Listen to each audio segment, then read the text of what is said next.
नमस्कार, आप देख रहे हैं दर्श न्यूज। मैं हूं दिव्यांशु।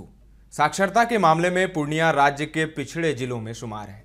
अभी भी साक्षरता दर 50% के आसपास ही है, मगर अनपढ़ता के बावजूद सियासी सूझबूझ यहां के लोगों की काफी बेहतर है। पहले पूर्णिया लोकसभा चुनाव और अब रुपौली विधानसभा उपचुनाव में यहां के मतदाता ने साफ साफ संदेश दिया है कि जो सुख दुख में साथी की तरह उनके साथ खड़े रहेंगे, उसे ही वह अपना नेता चुनेंगे। जो नेता जनता के करीब नहीं रहेंगे, वह सियासत से दूर हो जाएंगे। लोकसभा चुनाव में जनता ने यहां निर्दलीय पप्पू यादव को जीत का सेहरा पहनाया, तो रुपौली उपचुनाव में शंकर सिंह को विधायक बना दिया।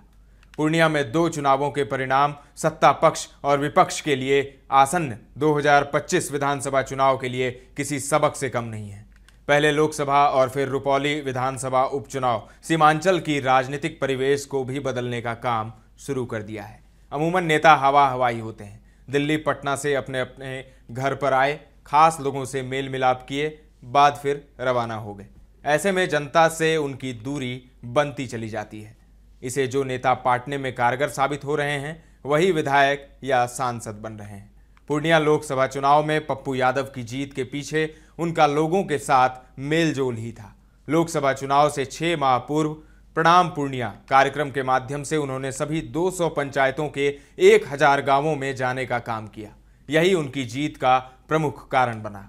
गांवों में जाने पर लोगों ने उन्हें अपना हाल बताया, सुख दुख साझा किया। इसका ही तकाजा रहा कि लोगों ने निर्दलीय प्रत्याशी को सिर आंखों पर बिठा लिया। लोकसभा चुनाव के दौरान जदयू प्रत्याशी संतोष कुशवाहा पर भी लोगों ने सीधा आरोप लगाया था कि चुनाव जीतने के बाद वह क्षेत्र में नदारद रहे। यही वजह रही कि पीएम के आने के बावजूद चुनावी सफलता उन्हें नहीं मिल पाई। कुछ इसी तरह के आरोप पूर्व सांसद पप्पू सिंह पर भी लगे।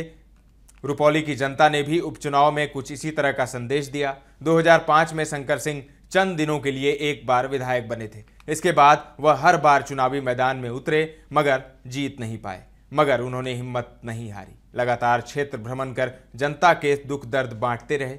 इसका उन्हें भी इनाम मिला। निर्दलीय प्रत्याशी के सामने जदयू और राजद जैसी बड़ी पार्टियों के प्रत्याशी ढेर हो गए।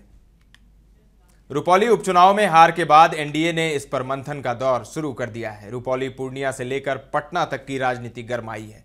हार के कारणों को ढूंढने के साथ अगले विधानसभा चुनाव से पहले इसे दूर करने का प्रयास किया जा रहा है। लोगों के सीधा वास्ता के अलावा वर्करों में जोश भरने की कवायद अब शुरू होने वाली है। 2 चुनाव परिणाम के बाद अगले साल चुनावी मैदान में उतरने वाले नेताओं की नींद अब टूटने लगी है।